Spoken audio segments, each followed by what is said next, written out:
नमः। सत्यार्थ प्रकाश के छठे समोल्लास की प्रथम कक्षा में सबका स्वागत है। इसमें मैं ऋषि प्रारंभ करते हुए क्या कह रही हैं, अथ राजधर्मान व्याख्यास्यामः। अब हम राजधर्म के बारे में कहेंगे। राजधर्म क्या हो गया, जिसको आजकल हम पॉलिटिकल सिस्टम कह देते हैं, राजनीति कह देते हैं, राजनैतिक संबंध कह देते हैं, राजनीतिक व्यवहार कैसे होने चाहिए, राजा कैसा होना चाहिए, उसका मंत्री परिषद कैसा होना चाहिए, उस सारे में चर्चा इस समोल्लास में आएगी। तो पहले मनु स्मृति के 2 श्लोक कह के क्या कह रही हैं कि मनु जी महाराज ऋषियों से कहते हैं, मनु जी के पास भी ऋषि लोग गए थे ना ज्ञान लेने के लिए, जाकर कहते हैं कि चारों वर्ण और चारों आश्रमों के व्यवहार कथन करने के पश्चात राजधर्मों को कहेंगे कि जिस प्रकार का राजा होना चाहिए, जैसे इसके होने का संभव तथा जैसे इसको परम सिद्धि प्राप्त होवे, उसको सब प्रकार कहते हैं। हम किसी चीज को फॉलो क्यों करते हैं, हमने कुछ खाना बनाना तो उसकी रेसिपी को क्यों फॉलो करते हैं कि जैसा हम बनाना चाहते हैं परफेक्ट वैसा ही बनना चाहिए। इसलिए ऐसे ही मनु जी महाराज यहाँ पे कह रहे हैं कि राजा कैसा होना चाहिए कि कैसे वो व्यवहार करे कि उसको परम सिद्धि की प्राप्ति हो जाए, उसको अब हम कहेंगे। फिर पहले श्लोक में क्या कहा कि जैसे परम विद्वान ब्राह्मण होता है, वैसे विद्वान सुशिक्षित होकर क्षत्रिय को योग्य है कि इस सब राज्य की रक्षा करे। क्योंकि जो राजा होगा वो क्षत्रिय होगा ना, जो राजधर्म है वो क्षत्रियों के उसमें आता है। ब्राह्मण वर्ग का काम तो पठन पाठन और वेद अध्ययन है, तो इसलिए राजा कैसा होना चाहिए, क्षत्रिय होना चाहिए। और क्षत्रिय कैसे होना चाहिए, जो वेद विद्या को पढ़ के सुशिक्षित हुआ है, जिसने पूरे वैदिक वाङ्मय को पढ़ा है, वही राजा होना चाहिए। तो पहले ये ऋग्वेद के 3 मंडल का मंत्र का दे के कह रहे हैं, त्रीनि राजाना विदथे पुरुनि परिविश्वानि भूषतः संदासी। ईश्वर उपदेश करता है कि राजा और प्रजा के पुरुष मिलके सुख प्राप्ति और विज्ञान वृद्धि कारक राजा प्रजा के संबंध रूपी व्यवहार में 3 सभाएं बनाए। कौन कौन सी, मतलब राजा के लिए क्या जरूरी है, 3 सभाएं होनी चाहिए। तो विद्या सभा, जिसको आजकल हम एजुकेशन सिस्टम कह देते हैं। एक तो विद्या आर्य सभा, मीन्स आर्यों की विद्या कैसी होनी चाहिए। धर्म आर्य सभा, धर्म कैसा होना चाहिए। और राज आर्य सभा, और राजनीति कैसे होनी चाहिए, राजा कैसा होना चाहिए, मंत्री कैसे होने चाहिए। ऐसी 3 सभा नियत करके बहुत प्रकार के समग्र प्रजा संबंधी मनुष्य आदि प्राणियों को क्या करे, राजा का कर्तव्य बता रहे हैं कि सब ओर से विद्या, स्वतंत्रता, धर्म, सुशिक्षा और धन आदि से अलंकृत करे। तो ये राजा ऐसा होना चाहिए कि सारी प्रजा को एक तो वो विद्या उपलब्ध कराए, एजुकेशन सिस्टम होना चाहिए, स्वतंत्रता होनी चाहिए। भारत जैसी स्वतंत्रता तो कहीं भी नहीं मिलती है ना, कहीं भी खड़ा होकर कोई भी कुछ भी देश के विरुद्ध बोल देता है, दूसरी लोगों के विरुद्ध बोल देता है। तो स्वतंत्रता होनी चाहिए, लेकिन एक सीमित होनी चाहिए, कानून भी होना चाहिए। धर्म का शिक्षा दे, सुशिक्षा दे और धन आदि से अलंकृत करे, ये ऋग्वेद के ऋषि कहते हैं। फिर आगे अथर्ववेद के ऋषि क्या कहते हैं, तम सभा च समितिश्च सेना च। उस राज धर्म को 3 सभाएं बता दी ना, कौन कौन सी, विद्या सभा, धर्म आर्य सभा और राज आर्य, मतलब एजुकेशन सिस्टम, धर्म का और राज्य का 3 सिस्टम होने चाहिए। जो राजधर्म को चलाने के लिए 3 सभा क्या करे, संग्राम आदि की व्यवस्था, अगर युद्ध होता है तो उस समय की व्यवस्था करके रखनी है, सेना मिलकर पालन करे। फिर अगले पंक्ति में क्या कह रहे हैं, सभ्य सभा में पाही ये च सभ्यः सभासदः। सभासद और राजा को योग्य है कि राजा सब सभासदों को आज्ञा देवे, मतलब सारे मंत्रियों को आज्ञा देवे कि सभा के मुख्य सभासद मेरी सभा की धर्म युक्त व्यवस्था का पालन करे, कि जो भी राजा धर्म से युक्त व्यवहार कहे उसको सभी को पालन करना चाहिए। और जो सभा के योग्य सभासद हैं वे भी सभी व्यवस्था का पालन किया करें। सभा के एक तो राजा हो गया, मुख्य सभासद हो गया, उसने बोला सभा की जो धर्म युक्त व्यवस्था है, जो धार्मिक गतिविधि है उसका पालन करें, और सभा के जो योग्य सभासद हैं वे भी सभा की व्यवस्था का पालन करें। ऐसे नहीं कि आप सीनियर हो गए तो आप अपने लॉ को, अपने नियमों का पालन नहीं करेंगे। फिर कह रहे हैं इसका अभिप्राय ये है कि एक को स्वतंत्र राज्य का ना देना, जिसको आजकल की भाषा में हम क्या कहते हैं, जो हिटलर था, तानाशाह था, उसके पास पूरी स्वतंत्रता थी, वो कुछ भी करता था। तो ऐसे नहीं होना चाहिए। महर्षि कह रहे हैं कि एक को स्वतंत्र राज्य का अधिकार ना देना चाहिए, किंतु राजा जो सभापति तदधीन सभा होना चाहिए, सभाधीन राजा होना चाहिए। मतलब जो राजा के सभासद हैं, जिसको मंत्रिमंडल हम कह देते हैं, वो तो राजा के अधीन होना चाहिए और राजा मंत्रिमंडल के अधीन होना चाहिए। जैसे आजकल प्रधानमंत्री जो भी कार्य करते हैं मंत्रियों से पूछ के करते हैं, और मंत्री जो करते हैं वो लोकसभा और राज्यसभा की सहमति से होता है। तो राजा तथा सभा प्रजा के अधीन होना चाहिए, और प्रजा जो है वो राज्यसभा के अधीन है, और जो नियम बनता है सारी प्रजा को उसका पालन करना चाहिए। यदि ऐसा ना करोगे तो ये शतपथ कांड का एक मंत्र देके क्या कह रहे हैं महर्षि, कि जो प्रजा से स्वतंत्र स्वाधीन राजवर्ग है, जो प्रजा से स्वतंत्र एक स्वाधीन राजवर्ग रहे, जो राज्य में प्रवेश करके प्रजा का नाश किया करे। अगर आप जो प्रजा है राजा के अंदर नहीं रहेगी तो कोई भी आके आक्रमण करेगा और वो जनता को नुकसान पहुंचाएगा। जिसलिए अकेला राजा स्वाधीन व उन्मुक्त होकर प्रजा का नाशक होता है। जैसे हिटलर हुए, और भी कितने तानाशाह हुए, जर्मनी के थे ना हिटलर, तानाशाह हुए। मुसोलिनी, एक मुसोलिनी भी हुए हैं, वो भी तानाशाह, वो शायद जर्मनी के थे।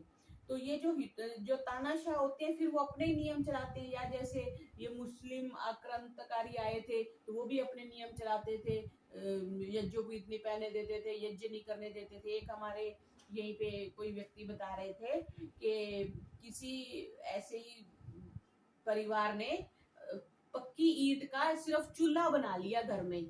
तो उस समय जो मुस्लिम वहां पे शासक थे वो आए और उनकी मतलब बुरी तरह से घर को तोड़ दिया, और वो ईंटें भी ले गए, क्योंकि उनको कहना था कि मतलब जो हिंदू लोग हैं या जो पहले वैदिक लोग हैं, भारतीय लोग हैं, वो मिट्टी की पकी हुई ईंट का भी प्रयोग नहीं कर सकते। मतलब इतना उनको वो स्टेटस वाइज वो लगता था। तो इसलिए शासक कभी तानाशाह नहीं होना चाहिए। अगर शासक ऐसा है तो प्रजा का नाशक होता है, अर्थात वह राजा प्रजा को खाए जाता है। ठीक है, इसलिए किसी एक को राज्य में स्वाधीन ना करना चाहिए। मतलब किसी ना किसी पे उसको कोई ना कोई उसका नियंत्रण करने वाला होना चाहिए। जैसे सिंह और मांसाहारी हष्ट पुष्ट पशु को मारकर खा लेते हैं, जैसे सिंह है, शेर है, वो जानवरों को मारकर खा लेता है, वैसे ही जो स्वतंत्र राजा है वो प्रजा का नाश करता है। इसलिए किसी को भी अपने से अधिक ना होने देना, श्रीमान को लूट फूट अन्याय से दंड लेके अपना प्रयोजन पूरा करेगा। वो तो अगर वो तानाशाह तो वो अपनी चलाएगा ना, यहाँ युद्ध करना है, इतने लोगों को मारना है, इतने लोगों को धर्म कर्म नहीं करने देना, तो उसकी तानाशाही चलती है। फिर आगे अथर्ववेद का ये एक और मंत्र कहते हैं कि हे मनुष्य, जो इस मनुष्य के समुदाय में परम ऐश्वर्यों का कर्ता, शत्रुओं को जीत सके, जो शत्रुओं को जीतने वाला है, जो शत्रुओं से पराजित ना हो, राजाओं में सर्वोपरि हो, विराजमान प्रकाशमान हो, सभापति होने को अत्यंत योग्य हो। जैसे मोदी जी हैं, उनमें क्वालिटीज तो है ना, एक योग्यता है, प्रशंसनीय गुण हो, कर्म हो, स्वभाव युक्त हो, सत्कर्मीय हो, समीप जाने और शरण लेने योग्य। देखो राजा कैसा होना चाहिए, समीप जाने योग्य और शरण लेने योग्य होना चाहिए, सबका माननीय होवे, उसी को सभापति राजा करे।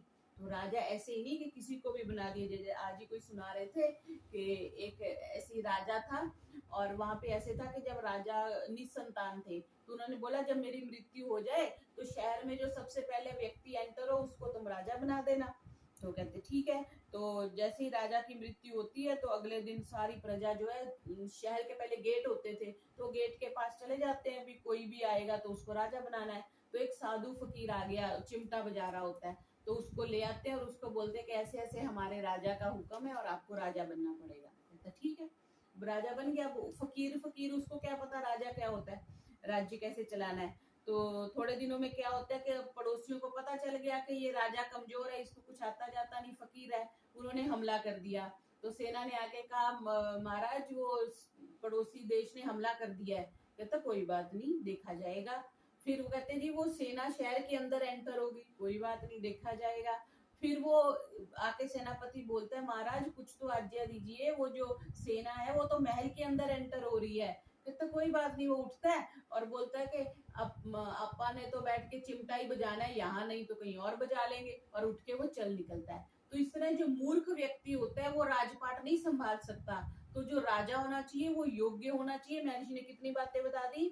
सर्वोपरि विराजमान होना चाहिए, प्रकाशमान होना चाहिए, उसकी पर्सनैलिटी ऐसी होनी चाहिए, सभापति होने का अत्यंत योग्य प्रशंसनीय गुण होने चाहिए। कितने कितने बड़े बड़े जो देशों के राष्ट्रपति प्रधानमंत्री माननीय जी का, अपने प्रधानमंत्री जी का सम्मान करते हैं। प्रशंसनीय गुण है, उनकी बोलने की क्षमता है, उनकी विद्वता है, वो स्पॉन्टेनियसली बोलते हैं। बहुत से हमारे पहले नेता हुए जो भाषण को लिख के ले जाते हैं और बस पढ़ के बोलते हैं, और वो स्पॉन्टेनियसली बोलते हैं, अपने से बोलते हैं। ये भी अपने आप में बड़ा गुण होता है। पढ़ के तो कोई भी पढ़ देगा, कोई उनका सहायक कोई लिख देगा तो जाके मंच पे पढ़ना आसान होता है, लेकिन पढ़े हुए को भी अपने तरफ से बोलना, उनको स्पॉन्टेनियसली विचार प्रस्तुत करना, वो मोदी जी का गुण है। तो प्रशंसनीय गुण होना चाहिए, कर्म होने चाहिए, स्वभाव युक्त होना चाहिए और सत्कर्मीय होना चाहिए। उनका सम्मान करना चाहिए, सम्मान के योग्य होना चाहिए। ऐसे को राजा करे।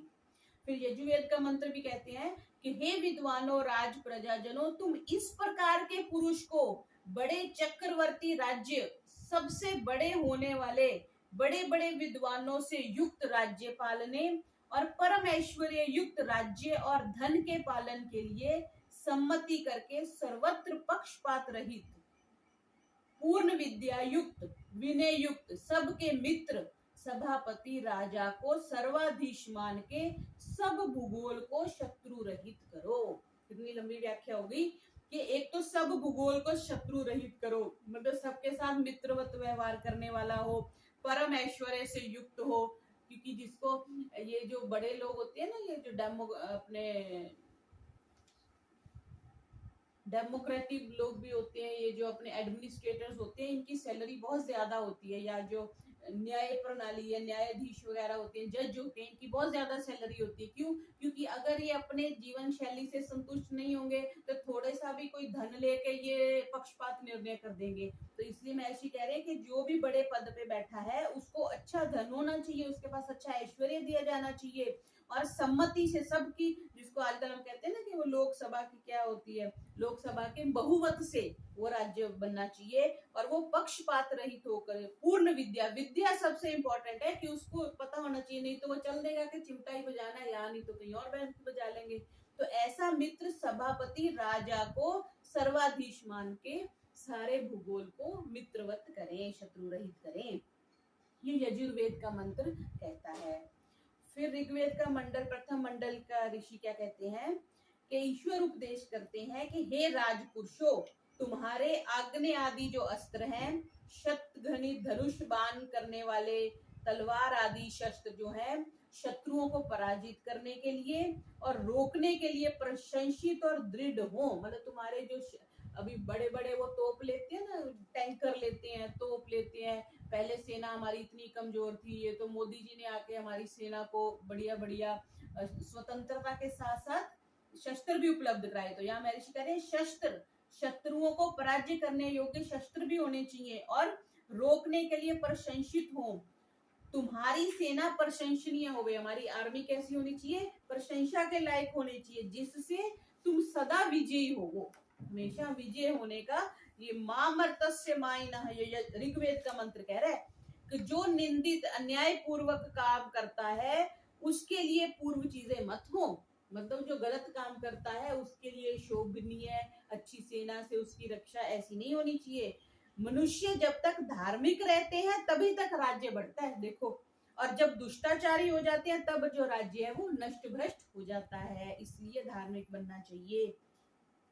फिर आगे कह रहे हैं कि महाविद्वानों को विद्या सभा अधिकारी, विद्या सभा एक पीछे बताई ना, फिर बनाया धार्मिक विद्वानों को धर्म सभा अधिकारी, और प्रशंसनीय धार्मिक पुरुषों को राजसभा के सभासद, और जो उन सब में सर्वोत्तम गुण कर्म स्वभाव युक्त महान पुरुष हो उसको राज्यसभा का पति रूप मान के सब प्रकार से उन्नति करें। धार्मिक जो सभा है उसकी अधिकारी तो धार्मिक होने चाहिए, और धार्मिक पुरुषों को राज्यसभा का सभासद बनाना चाहिए, और उसमें से भी जो सबसे उत्तम है, मीन जैसे मुख्यमंत्री प्रधानमंत्री किसको बनाएंगे? जो सब में से उत्तम है उसको क्या करना चाहिए, उसको पति राज्यसभा का पति रूप मान के अधिष्ठाता पद पे बिठाना चाहिए। फिर तीनों सभाओं की सम्मति से राजनीति के उत्तम नियम और नियमों के अधीन लोग बरते, ये महर्षि ने कहा, क्योंकि जो निज निज के काम है उनमें स्वतंत्र रहे। वही वाला आपका 10वां नियम आ गया, सामाजिक सर्वहितकारी नियम पालने में सब परतंत्र रहे और प्रत्येक हितकारी नियम में सब स्वतंत्र रहे, वही बात बोल दी। फिर आगे मनुस्मृति के ही 3 श्लोक दे रहे हैं। मनुस्मृति नहीं लिखा, सामान्य श्लोक हो सकते हैं।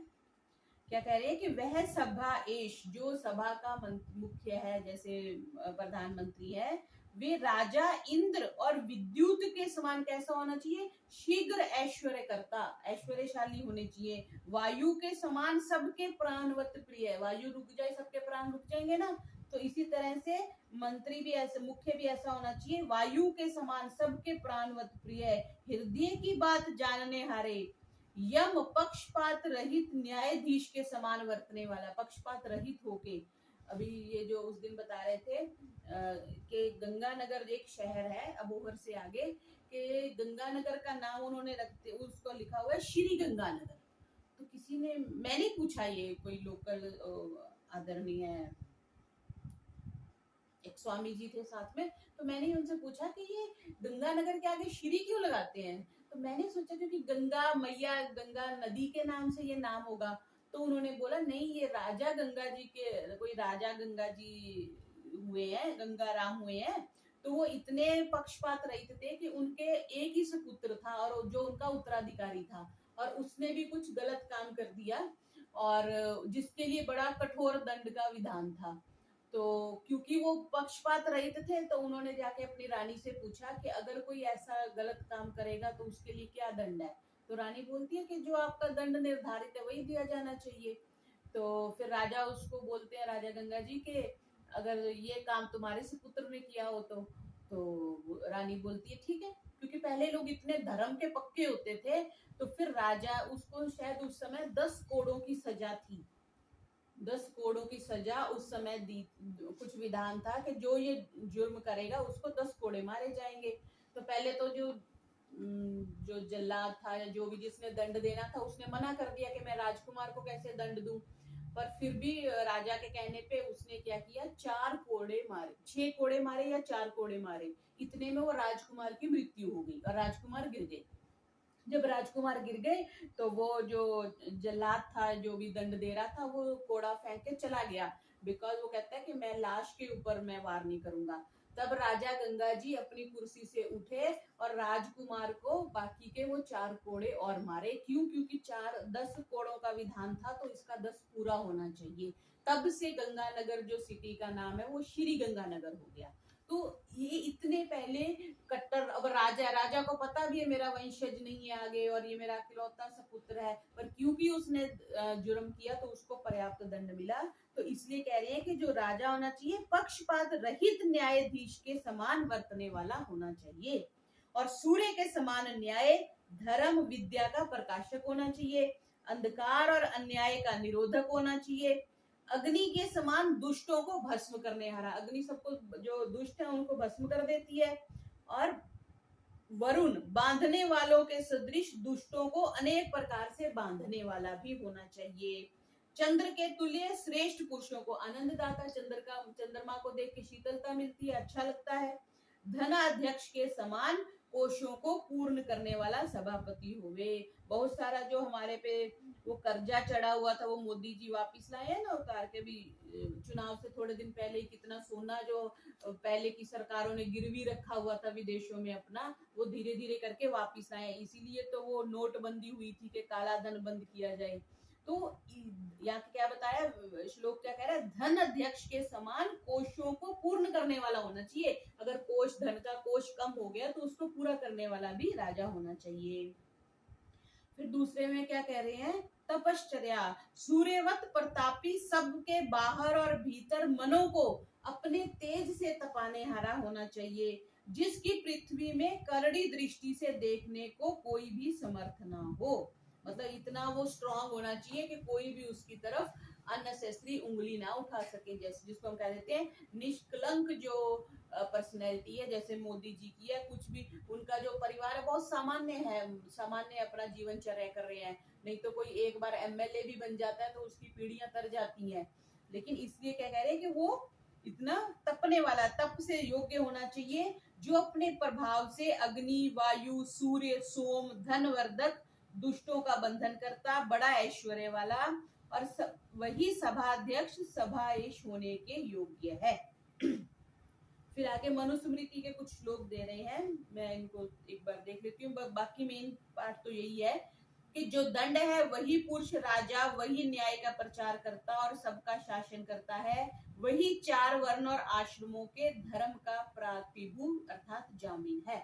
मतलब वही 4 वर्णों और 4 आश्रमों का पालन करने वाला है, वही प्रजा का शासन करता, सब प्रजा का रक्षक है, सोते हुए प्रजास्थ मनुष्यों में जागता है, इसलिए बुद्धिमान लोग दंड को ही धर्म कहते हैं। बुद्धिमान लोग दंड को ही धर्म कहते हैं। अगर दंड नहीं होगा तो सारे ऐसी ऐसी वो शायद ये राजा गंगा जी की बात सुनाते हैं कि एक बार एक लेडी थी और रात्रि के समय उसने काफी ज्वेलरी पहनी और वो सड़क से जा रही थी, तो राजा जी, ये श्री गंगा जी राम जो राजा थे, तो ये ऐसे भेष बदल के पहले राजा लोग भ्रमण करते थे, तो राजा जी ने उसको पूछा कि देवी तेरे को डर नहीं लग रहा, तू रात को इतना गहना पहन के घूम रही है? तो उसने पहचाना नहीं, कहती तुम राजा गंगा जी को नहीं जानते हो, उनके राज्य में डरने की क्या जरूरत है, अगर कोई आंख उठा के भी देखेगा तो उसका वो कठोर दंड देंगे। तो वही बात है कि बुद्धिमान लोग दंड को ही धर्म समझते हैं, अगर दंड मिलेगा तो कोई कुछ भी नहीं करेगा। तो जो दंड अच्छे प्रकार विचार से धारण किया जाए वह सब प्रजा को आनंदित कर देता है, और जो बिना विचारे चलाया जाए तो सब ओर से राजा को विनाश कर देता है। जैसे वो अभी बता रहे थे ना कि कोई वैसे तो 12 साल का जो व्यक्ति है उसकी पूरी टिकट लग जाती है ट्रेन में, उसको एडल्ट बोल देते हैं, लेकिन 17 इयर्स का कोई रेप कर देता है तो उसको फ्री कर देते हैं नाबालिग करके। तो ये पक्षपात युक्त बिहेवियर हो गया, ठीक है। तो ऐसा नहीं होना चाहिए। बिना दंड के सब वर्ण जो है दूषित और सब मर्यादा छिन्न भिन्न हो जाए। दंड के यथावत ना होने से सब लोगों का प्रकोप हो जाए। दंड नहीं होता तो सब अस्त व्यस्त हो जाता है। अभी पता है टिकट लेके चढ़ना है, टिकट लेके नहीं चढ़ेंगे 10 गुना फाइन होगा, अगले स्टेशन पे चेक कराएगा तो सब टिकट लेके चढ़ेंगे। जब पता है चेकिंग होनी नहीं है, कोई दंड लगना ही नहीं है, हाथ जोड़ के निकल जाना है, तो कोई टिकट नहीं लेगा। इसलिए दंड प्रजा शासती, जो दंड है वही प्रजा को कंट्रोल में करता है। फिर आगे 5वें में क्या कह रहे हैं, जहां कृष्ण वर्ण रक्त नेत्र भयंकर पुरुष के समान पापों का नाश करने हारा दंड विचरता है, वहां प्रजा मोह को प्राप्त न होके आनंदित होती है।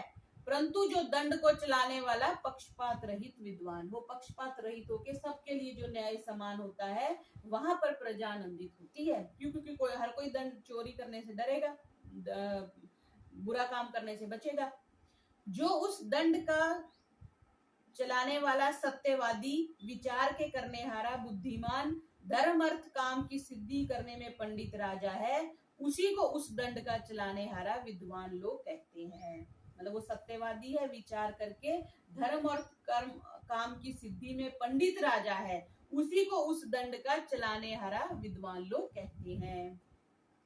फिर आगे यही बात कह रहे हैं कि जो दंड को अच्छे प्रकार राजा चलाता है वही धर्म अर्थ काम की सिद्धि को बढ़ाता है, और जो विषय में लंपट है, टेढ़ा है, ईर्ष्या करने हारा है, शुद्र बुद्धि है, नीच बुद्धि न्यायाधीश राजा होता है, वह दंड से ही मारा जाता है। जो खुद बुरा होगा तो उसको भी वो दंड से मारा जाएगा। और जब दंड बड़ा तेजो में है, उसको अविद्वान अधर्मात्मा धारण नहीं कर सकता, तब वह दंड धर्म से रहित कुटुंब सहित राजा का ही नाश कर देता है। जो दंड है वो बड़ा तेजोमय है, दंड से तो बड़े बड़े लोग सुधर जाते हैं। तो कहते हैं कि जब दंड तेजोमय है, उसको अविद्वान और अधर्मात्मा जो है वो धारण नहीं कर सकते, सहन ही नहीं कर सकते उस दंड को। क्योंकि जो आप्त पुरुषों के सहाय, विद्या सुशिक्षा से रहित, विश्व में आसक्त मूढ़ है, वह न्याय से दंड को चलाने में समर्थ कभी नहीं हो सकता। क्योंकि जो खुद ही आलसी है, जो खुद ही बुरे कर्म करता है, तो वो दुराचारियों को दंड थोड़ी ना देगा। फिर अंतिम में क्या कह रहे हैं कि जो पवित्र आत्मा, सत्याचार, सत्पुरुषों का संगी, यथावत नीति शास्त्र के अनुकूल चलने हारा, श्रेष्ठ पुरुषों के सहाय से युक्त बुद्धिमान है, वही न्याय रूपी दंड के चलाने में समर्थ होता है। तो वही कर सकेगा ना। अब जो ऑफिसर खुद ही 9 बजे की बजाय 9:30 बजे आएगा तो फिर वो दूसरों को कैसे दंड देगा, अगर बुद्धिमान होगा तो। हाँ, अब जिन्होंने उससे सैलरी लेनी है तो फिर वो तो उसको कहेंगे ही। मैं जहाँ पे एक जगह नौकरी करती थी, वहां पे जो ओनर थे वो भी आके पंच करते थे। तो एक दिन मैंने देखा तो मुझे बड़ा अच्छा लगा कि ओनर भी पंच कर रहे हैं, तो बाकी फिर सब इम्प्लॉइज को भी मैसेज आता है कि हमें समय पे आके पंच करना है और समय पे बाहर जाना है। तो ये हमारे 10 श्लोक हो गए। आगे फिर 7 श्लोक मनुस्मृति के ही देखे महर्षि क्या कह रहे हैं कि सब सेना और सेनापतियों के ऊपर राज्य अधिकार, दंड देने की व्यवस्था, ये सब राज्य अधिकार होने चाहिए। और चारों अधिकारों में संपूर्ण वेद शास्त्रों में प्रवीण, पूर्ण विद्या वाले धर्मात्मा, जितेंद्रिय और सुशील जनों को होना चाहिए। मतलब जो भी कर्मचारी आप रखो वो धर्मात्मा, जितेंद्र और सुशील होने चाहिए। चाहे वो मुख्य सेनापति हो, मुख्य राज्य अधिकारी हो, मुख्य न्यायाधीश हो, प्रधान और राजा, ये सब 4 विद्याओं में पूर्ण विद्वान होने चाहिए, ये बोल दिया। फिर आगे कह रहे हैं कि न्यून से न्यून 10 विद्वानों अथवा बहुत न्यून हो तो 3 विद्वानों की सभा जैसी व्यवस्था करे, उस धर्म या व्यवस्था की कोई उल्लंघन ना करे। मतलब अगर सभा मैक्सिमम 10 और कम से कम 3 लोग भी अगर कोई नियम बना दे तो सबको उसका पालन करना चाहिए। इस सभा में चारों वेद हेतु, कारण अकारण का ज्ञाता, न्याय शास्त्र, निरुक्त, धर्म शास्त्र सभासद हो, परंतु वे ब्रह्मचारी, गृहस्थ और वानप्रस्थ हो, तब ये सभा की जिसमें 10 विद्वानों से न्यून ना होने चाहिए। ये पीछे से हमारे कुछ वानप्रस्थी थे, वो ज्वालापुर वानप्रस्थ साधक आश्रम में रहते थे, वो राज्यसभा के मेंबर एक बार हुए थे। तो उन्होंने बड़े अच्छे अच्छे मुद्दे रखे थे और वो मुद्दे पास भी हुए थे। और ऐसे ही जब पीछे से फिर और 2 सन्यासी गए थे तो उन्होंने भी बड़े अच्छे, क्योंकि जो धार्मिक होगा, जो वेदों के अनुकूल होगा, वो तो वैदिक पद्धति, और वैदिक पद्धति किसी विशेष मत संप्रदाय के लिए नहीं है, सभी मनुष्य जाति के लिए है। तो वो सभी के लिए एक अच्छे उन्होंने नियम 2-3 बनाए थे। तो यहाँ पे वही कह रहे हैं कि जिस सभा में ऋग्वेद, यजुर्वेद, सामवेद के जानने वाले 3 सभासदों की व्यवस्था करें, उस सभा की व्यवस्था को कोई उल्लंघन ना करे। फिर यदि एक अकेला सब वेदों को जानने वाला द्विजों में उत्तम सन्यासी जिस धर्म की व्यवस्था करे वही धर्म श्रेष्ठ है, क्योंकि अज्ञानियों के सहस्रों लाखों करोड़ों मिलके भी कुछ व्यवस्था करे उसको नहीं मानना चाहिए। देखो विद्या का कितना महत्व है कि सन्यासी चाहे एक ही वेद को जानने वाला कोई नियम बताए तो सबको पालन करना चाहिए। वही ना, जो मूर्खों की चाहे सभा हो हजारों करोड़ों की हो तो भी उसकी वैल्यू नहीं है, लेकिन जो विद्या वाला है वो एक व्यक्ति ही पर्याप्त है। फिर आगे कह रहे हैं जो ब्रह्मचर्य, सत्य भाषण, व्रत, वेद विद्या और विचार से रहित, जन्म मात्र से शूद्रवत वर्तमान है, उन सहस्रों मनुष्यों को मिलने से भी सभा नहीं कहती। सभा किसको कहते हैं? जिसमें विद्वान लोग होते हैं। अगर सारे मूर्खों की सभा को सभा नहीं कहा जाता। ठीक है, यहाँ पे ये व्याख्या है। और जो अविद्या युक्त मूर्ख, वेदों का ना जानने वाले मनुष्य जिस धर्म को कहें उसको कभी ना मानना चाहिए, क्योंकि उनको पता ही नहीं धर्म है क्या। जो मूर्खों के कहे हुए धर्म के अनुसार चलते हैं उनके पीछे सैकड़ों प्रकार के पाप लग जाते हैं। देखो क्या शब्द का प्रयोग किया, जो मूर्खों के कहे हुए धर्म के अनुसार चलते हैं उनके पीछे सैकड़ों प्रकार के पाप लग जाते हैं। अब वो पाप दिखता तो है नहीं कि हमें लगे कि हाँ ये मैंने कर दिया तो मेरे को पाप हो गया, पुण्य भी दिखता नहीं है कि ये मैंने कर दिया तो मुझे पुण्य हो गया। तब हमें या तो विद्वानों की सहायता लेनी होती है या फिर अंतिम में हम शास्त्र की सहायता लेते हैं। शास्त्र जिस बात को कहते हैं धर्म सम्मत है उसको करना चाहिए, दूसरे को नहीं करना चाहिए। तो यहाँ पर इन्होंने ये कह दिया कि जो भी सभासद हैं वो वेद को जानने वाले, धार्मिक, सत्यकारी और न्याय से युक्त, पक्षपात युक्त नहीं होने चाहिए। तो आज का पाठ इतना ही करते हैं। ओम शांति शांति शांति। सर्वेभ्यो नमः।